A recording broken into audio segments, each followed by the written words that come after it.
Ever wondered how earthworms can help you get rid of organic waste and provide you with organic fertilizer? Vermicompost contains water-soluble nutrients, which may be extracted as vermiwash, and is an excellent nutrient-rich organic fertilizer and soil conditioner. It is used in gardening and sustainable organic farming. Vermicomposting can also be applied for treatment of sewage. A variation of the process is vermifiltration, or vermidigestion, which is used to remove organic matter, pathogens, and oxygen demand from wastewater or directly from black water of flush toilets. Earthworms, those little wrigglers in your garden, can transform organic material into a highly nutritious substance called castings. This process, known as vermicomposting, is a fantastic way to reduce organic waste and create a constant supply of organic fertilizer. Certain species of earthworms are especially suited to this. The tiger worm and the red worm are two such species commonly used for vermicomposting. Tiger worms, also known as red wrigglers, are hardy little creatures that excel in breaking down organic waste materials into nutrient-rich fertilizer. Red worms are similar, thriving on decaying organic matter and contributing to the breakdown process. These worms are not just worm farm residents, they're your garden's best friends. Red wigglers, in particular, are ideal for home vermicomposting setups. They prefer temperatures between 55 and 77 degrees Fahrenheit, much like us humans. In established vermicomposting beds, they can survive temperatures as low as 40 degrees and as high as 100 degrees Fahrenheit. You can purchase red wigglers online or from a local bait shop. Please note, these are not your backyard night crawlers. Try to keep red wigglers in proportion to the amount of organic waste you produce. As a rule of thumb, 1 pound of red wigglers will eat half a pound of food waste per day. Now, to the feeding part. It's common to overfeed earthworms, but a simple trick is to use your fist as a measurement. Add an amount of food equal to the size of your fist, then check back in a week. Adjust the quantity based on whether the food has been consumed or not. To make the process easier, place food scraps on one side of a bin or pile, half buried. The worms will find their way to the food. You can also place food on top of the pile, and they'll come up to eat it. Your worms will appreciate small pieces of kitchen scraps. Give your worms space. Worms like to live in dark spaces with lots of dirt.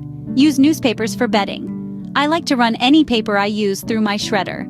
If you use cardboard, be sure to cut it into 1-inch strips.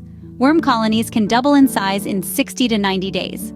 Keep the pH just under 7, slightly acidic. Worms like a very slightly acidic environment with a pH level of between 6 and 8. Give them enough food. Worms like to eat, but even they have their limit. Vegetables, fruits, coffee grounds, tea bags, eggshells, pasta, and bread are all fair game. Avoid the following items. Meat products and bones can cause an unpleasant smell and attract pests. Oils and oily foods generally should be avoided. They are slow to break down, and the oils can coat the worm's skin, making respiration difficult. Worms breathe through their skin. A little leftover Caesar salad or some fried green tomatoes, etc. won't generally cause too many issues, but just be a little more cautious. Dog and cat excrement may be detrimental to your worm's health and may even contain toxins that are dangerous to you as well.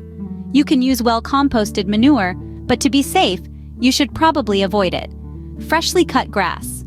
The early stages of decomposition of yard waste will create dangerously high temperatures in your compost. Remember, they can survive temperatures as low as 40 degrees and as high as 100 degrees Fahrenheit.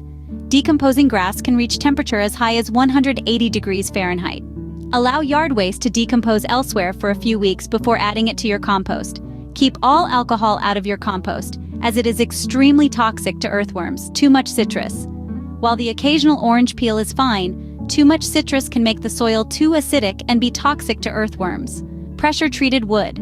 Wood that has been treated with chemicals also poses a danger to your worms, and to you. Keep it out of your compost. Avoid feeding your worms too many kitchen scraps. The breakdown of food items will lead to heat in your bin. If your worms seem to be trying to escape, they probably are. One reason they may be doing this is that the bin is too hot.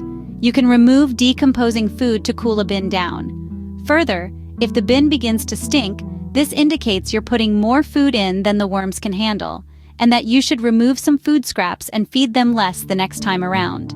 To summarize, vermicomposting is a wonderful eco-friendly method to recycle organic waste and enrich your garden. Just remember, it's equally important that you harvest worm casting regularly. Once you have roughly 2 cups of castings, you're ready to turn them into a super fertilizer called worm casting tea. A step-by-step guide to making your own tea can be found in the description. Give it a try. Your garden and the earth will thank you.